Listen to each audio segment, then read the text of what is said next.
So The Vast of Night is a new Amazon original movie from director Andrew Patterson, who, if you haven't heard of him, he's only directed this movie. This is his debut feature, and for a debut feature, it is pretty solid. It's a strong showing.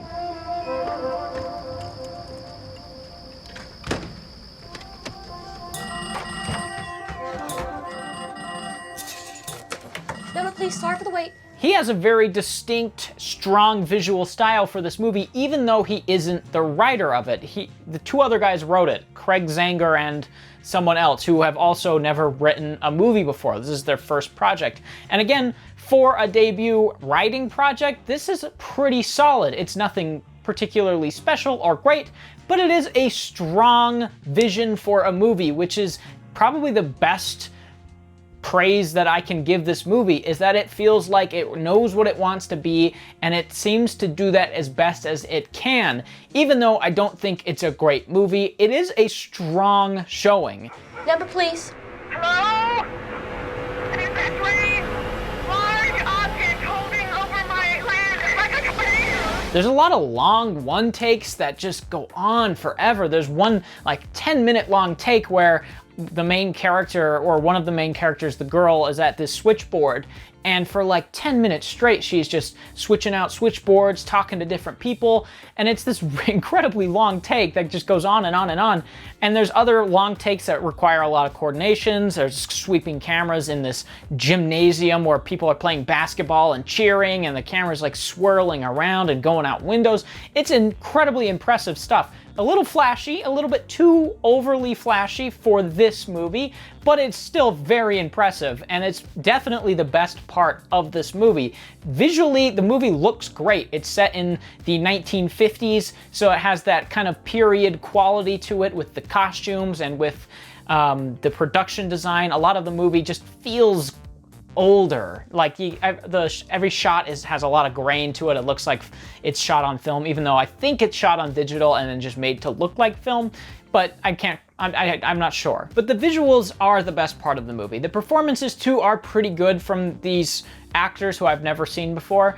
But the problem with it, the main problem with it, is that the story isn't that interesting, and there isn't much of a narrative thrust to it, because the main story is about these two people, this girl and a guy, who are, one is a radio host and one is a switchboard operator. They kind of hear this signal that's a mysterious signal they've never heard before, and they play it on air, and then come to find out it's like an alien signal. And that's pretty much the whole story, except most of it is told by characters talking to one of those main characters. It gets very repetitive in that sense. The first half is pretty solid. The first 10 minutes is showing this radio host guy, Everett, just walking in this gymnasium, talking to different people, doing these weird things like taking someone's trumpet and then putting it in a locker, and then he's like smoking the whole time.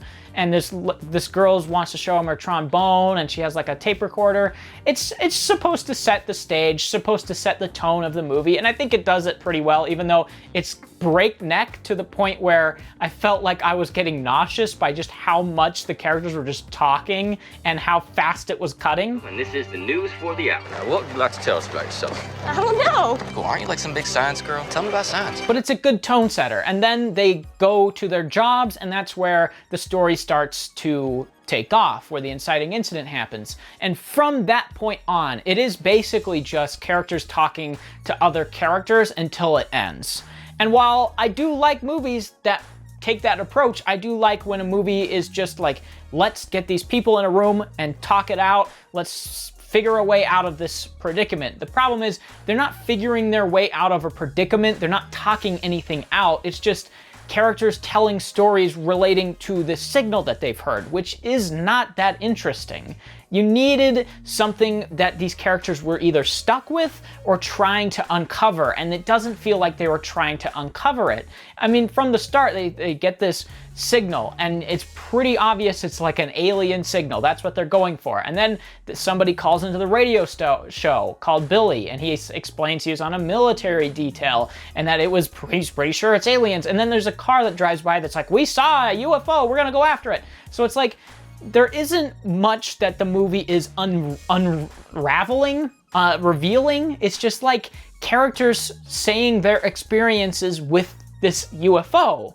It would be like Alien if you stripped out all the horror aspects of it and the fact that the alien is taking people out one by one. So you just have a movie about space truckers that think an alien is on their ship and they talk about how they think it's on their ship. That would basically be the equivalent to this.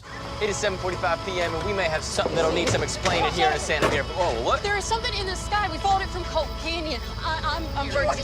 I'm going by Gerald now. Please call me Gerald. I'm Everett. This is fake. We just had the power cut off at the... Plus, the editing is like it's bad. It's really bad. The editing is really rough, especially when the pace of the movie is very quick. Like I said, in that first 10 minutes when it's Everett just walking around this gym and talking to people, it's so fast paced.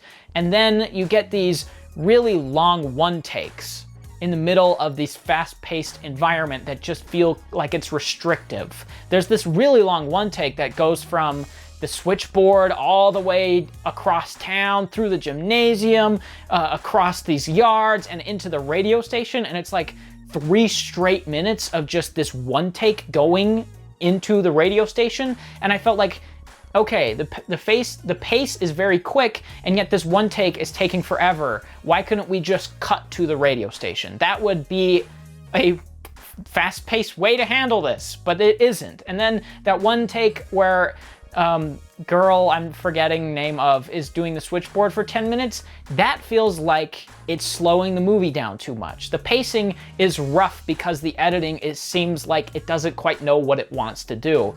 Plus, when there is some action happening, like characters driving down the road to try and find this UFO or running down the street, there is some quick cutting that is absolutely mind-numbing. You can't tell what's happening. It's so fast, and sometimes it feels like it's cutting to angles that you've seen before. You just can't tell what's going on. It's like a Taken 3 type of quick cutting. It's just mindless. What's going on?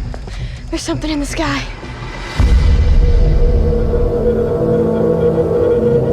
It is a solid movie, and for what it is, I think it is worth watching. It's on Amazon Prime, so you can watch it. I think it's 90 minutes, so it's not very long, and it is interesting enough. There is enough here that is good or of note that I think it is worth checking out. So I'll probably give it a 6 out of 10. It's nothing special, but it is interesting for what it is. So yeah, that's it. Goodbye.